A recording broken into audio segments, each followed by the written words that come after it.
Hi everybody, I'm Deacon Dave. Layperson Lisa. Welcome to the Deacon Dave and Layperson Lisa show from the St. Clair of Assisi Retreat Center, where the new building addition is right there. You can see it. Yep. You can also see some scaffolding. That's what we were working on today. Yes, and we also have a bunch of scaffolding, which you probably can only see part of it up there. But we're probably about 60-70% through, Lisa, with the scaffolding. Yes, So putting it up on there, on the top. Yeah, so that they can build it on the back side so that we can finish the insulation and the siding and whatnot that needs to be done. Yes. On this bright, sunny, cold day. It's not warm, that's for sure. So Lisa, I was thinking scaffolding, right, takes a lot of effort. There's a lot of different pieces that have to be put together. Yes. And it made me think about our spiritual lives. Yes. That, it's usually not just one thing that is required, whether, it's a bunch of pieces of virtue. Yeah, I was exactly thinking virtue. Yeah, some different types of prayer.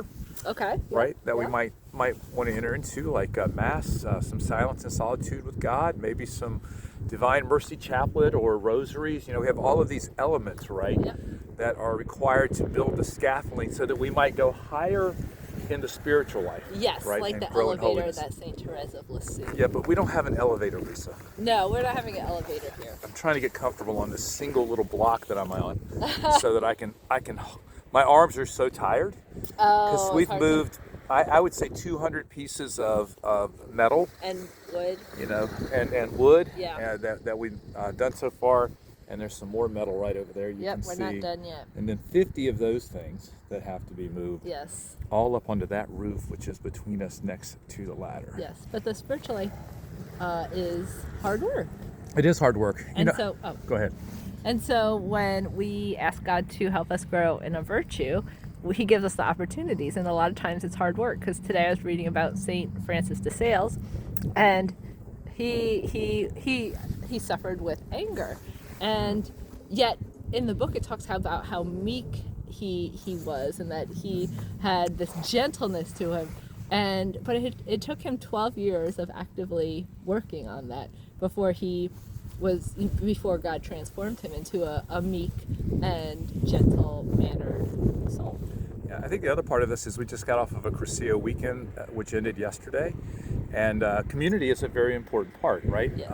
We're not, for the most part, intended to be in isolation. I know we have some people who are hermits and things like that, but even like the Poor Clares up in Bromsville, they are in community. Exactly. Yes. And so if we had a little bit more community here, we would have already been done, Lisa. That's true. Yeah. Right? We would have already been building the scaffolding. Yes. And not still loading it up onto the roof. That's the power of community. It is. I mean, on Friday when it got delivered, there was 7 people. Yep, it went very fast. It went very fast, and they didn't even need me, so I just went inside and did something else. Well, I need you today.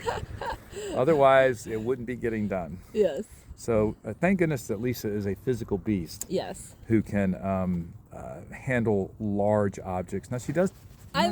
Bulky's not I'm always very good. strong, but bulky is a little difficult. But we've been putting her through bulk training. Yes, and it comes in handy because we probably have like 8-foot poles that are probably 30 pounds, maybe a little heavier. I don't know. That's why this phone feels so heavy right now that I'm holding.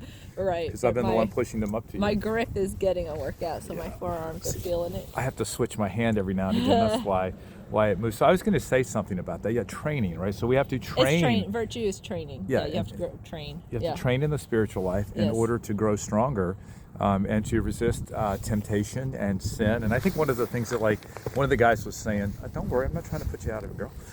It is a pretty blue sky, though. It is, yeah. Oh, along with our blue building. Look at that, people. Wow, yeah. Sorry, excuse me. I swallowed my spit.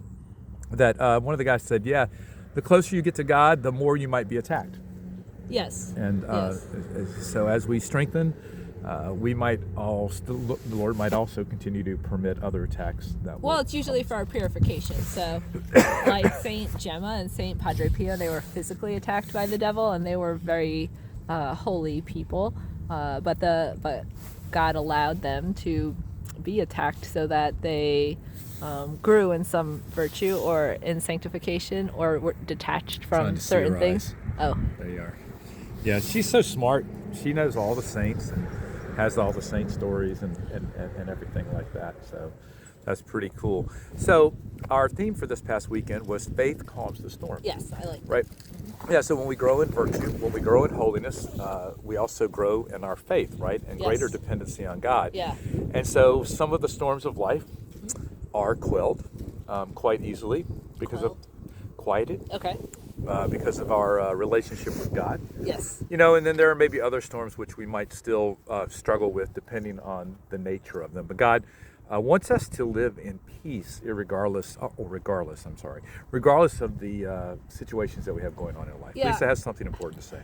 So I was reading about Saint Thérèse and how she had this great faith in and trust and dependency on God, and that those that the theological virtues of faith, hope, and love helped her have a confidence in God. And so when we face storms, or even like when we fall and we maybe could be hard on ourselves, God does not want that. He wants us to rise back up and like a little child would, to go to him and just ask him to help us to have the strength and the guidance to do better the next time. Because when we kind of beat ourselves up, like, that's actually a form of pride. Yeah, and I think a lot of people can be really good at beating themselves up, right? Yeah. Do you know anybody? you. There she is, ladies and gentlemen. The Yeah. beater upper. Beater upper. Yeah, we don't want to beat ourselves up, because you're right, that is a form of pride, and it's not really helpful, because who are you looking at?